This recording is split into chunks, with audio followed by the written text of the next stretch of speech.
Hi hello नमस्कार सर्वांना, स्वागत आहे तुमचं माझ्या यूट्यूब चॅनलवर।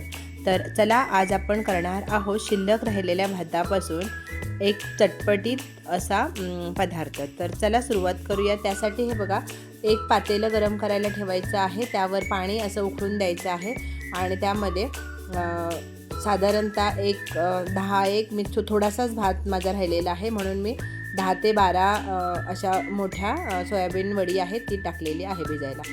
आता कांदा कट करून घ्यायचा आहे आणि थोडं अर्धा इंच आलं किसून घ्यायचं आहे। आता एक कढई गरम करायला ठेवायची आहे। कढई गरम झाली की त्यामध्ये तेल टाकायचं आहे। तेल पण छान गरम झालं की त्यामध्ये आता आपण कट केलेला कांदा यावर टाकून द्यायचा आहे। कढीपत्त्याची पानं टाकायची आहेत आणि हा कोबी पण अशाच पद्धतीने कट करून घेतलेला आहे। ओके, यामध्ये आता कोबी पण टाकून घ्यायचा आहे आणि याला गॅस बारीक करायचा नाही, फास्टच ठेवायचा आहे।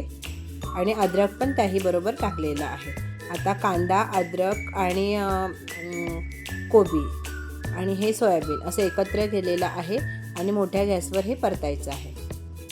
अर्ध लिंबू पिळून टाकायचं आहे यामध्ये। गॅस मोठाच ठेवायचा आहे। आता सोया सॉस टाकायचा आहे पाव चमचा, अर्धा चमचा रेड चिली सॉस, अर्धा चमचा ग्रीन चिली सॉस आणि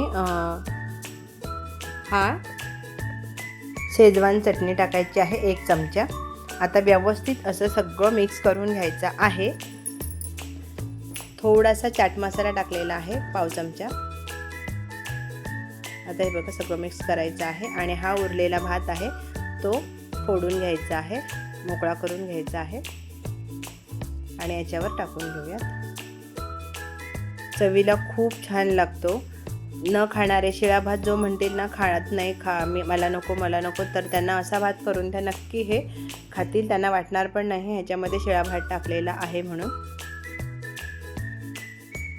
आणि व्यवस्थित असा मिक्स करून घ्यायचा आहे।